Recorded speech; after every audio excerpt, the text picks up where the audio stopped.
So we've just finished break time up on the field, and there's been lots of fun happening in the snow.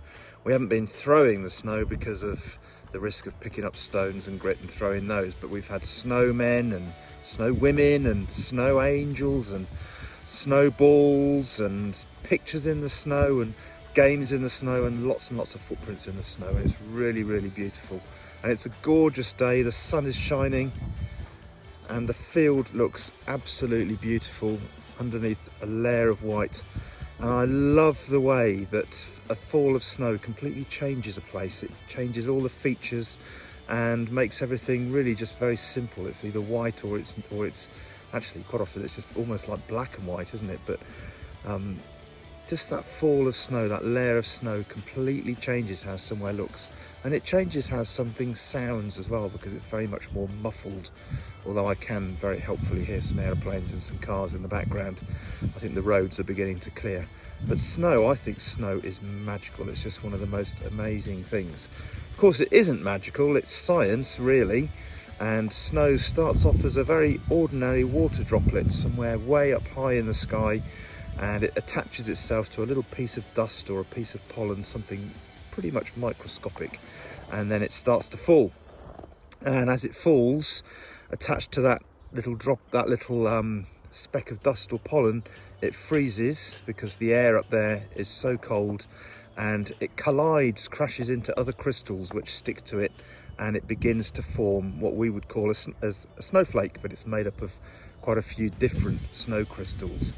And the air has to be a certain temperature as well, because if the air is warm, then, well, you all know what happens. The ice crystals, those snow crystals, will melt and they will turn into water, and then we just get rain, which is what often happens. We very rarely get snow, and I think it's probably about 3 years since we had anything like this amount of snow in school.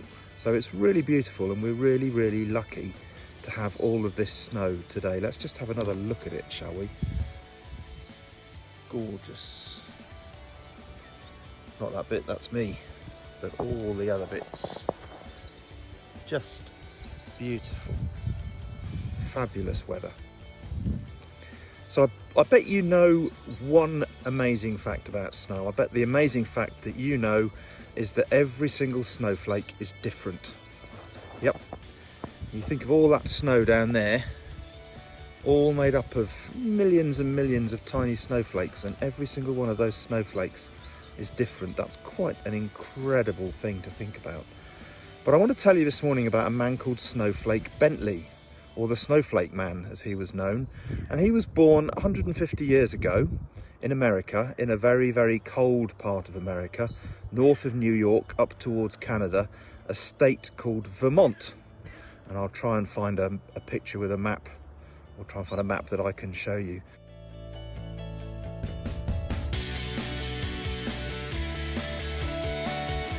And he was one of the first people that proved that every snowflake was different. He was a farmer, and when he grew up, he lived in a small town where there wasn't really a school, so he was self-taught, he was self-educated, which must be a really hard thing to do. And as I said, he was a farmer, but all of the other farmers, they hated the winter, because winters in Vermont could be very tough. The ground was hard, nothing would grow, and the winter seemed to go on forever. But this chap, Snowflake Bentley, absolutely loved the snow. He didn't mind when the snow came. He loved it. And he was so fascinated by it that he tried sketching it, and he got some snowflakes underneath a microscope, and he looked at them and he realized that each one was actually quite complicated, and he tried to sketch them. But you can probably guess what the problem was. What do you think the problem was? Well, if you take a snowflake and bring it inside and put it under a microscope, it's not long before all you've got is a water droplet and the snowflake has gone. So he found that he didn't have time to sketch them. They melted too quickly. When he was about 15 years old, he had a go at photographing a snowflake. He got a camera from somewhere. I think maybe he was given it, but the cameras were very new inventions back then. And he tried photographing a snowflake, and he realized that he couldn't get close enough to see the detail of the individual snowflake, until eventually he managed to attach a microscope to his camera, and he began to take pictures of these incredible snowflakes and the crystals that made up the snowflakes, so that he'd got quite a collection. In fact, he did this throughout his life, and he lived to a good old age. He died about 90 years ago, but he was born about 150 years ago, so you can work out he was probably about 60 years old when he died. And when he did die, they discovered that he had got thousands and thousands and thousands of these photographs of snowflakes. In fact, he only saved 5,000 of them. He had taken thousands and thousands more, but he didn't save them all, because the ones he didn't keep, he said, they just weren't perfect. So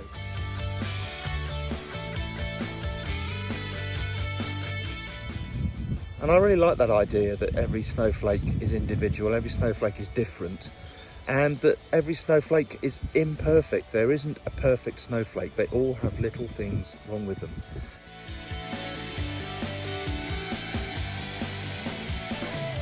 It's a bit like us, really. There are thousands and thousands of us, millions of us actually, but thousands and thousands of us. You'll know thousands of people in your lifetime, but none of them is perfect. They're all different.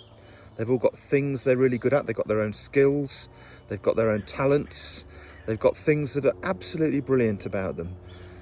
But it's all too often easy to see the things that aren't right about people, the imperfections. We look for the things that we don't like about somebody, or something that drives us mad about someone. And that seems a real shame, because we are all different, just like the snowflakes, and together we are absolutely amazing. He said something about snowflakes that I want to read to you now from my little notebook. He said that every crystal was a masterpiece of design, and no one design was ever repeated. When a snowflake melted, that design was forever lost. That's quite sad, really, isn't it? And you think that snowflake's gone, it's gone forever. So every crystal was a masterpiece of design, and no one design was ever repeated. When a snowflake melted, that design was forever lost. And as I said, he took thousands, but he only kept 5,000 because most weren't perfect. In fact, none of the snowflakes are perfect, but you'd have to look really, really closely to spot the imperfections.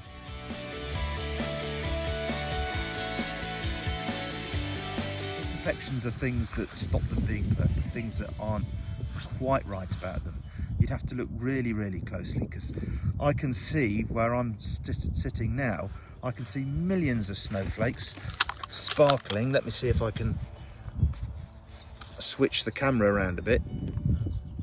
I can see tens of thousands of individual snowflakes sparkling, but I can't see them closely enough to see whether they're perfect or not.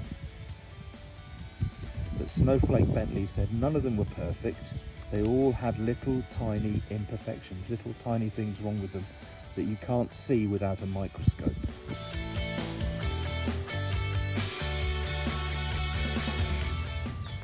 Sometimes it's all too easy to see the imperfections in people, the little faults, the things that stop them being perfect.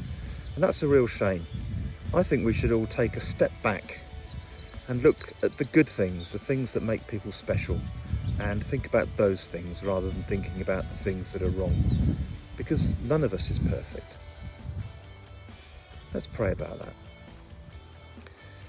Dear Father God, we thank you for this amazing snowfall we've had this weekend. We thank you for the beauty that's transformed our world.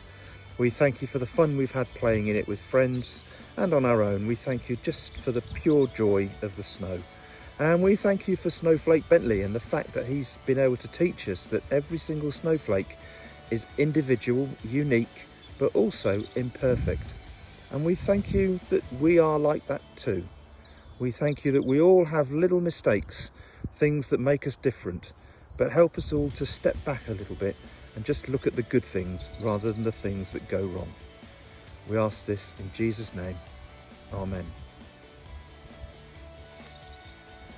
So enjoy the snow, make the most of it while it lasts, stay safe, and I'll see you soon. Take care.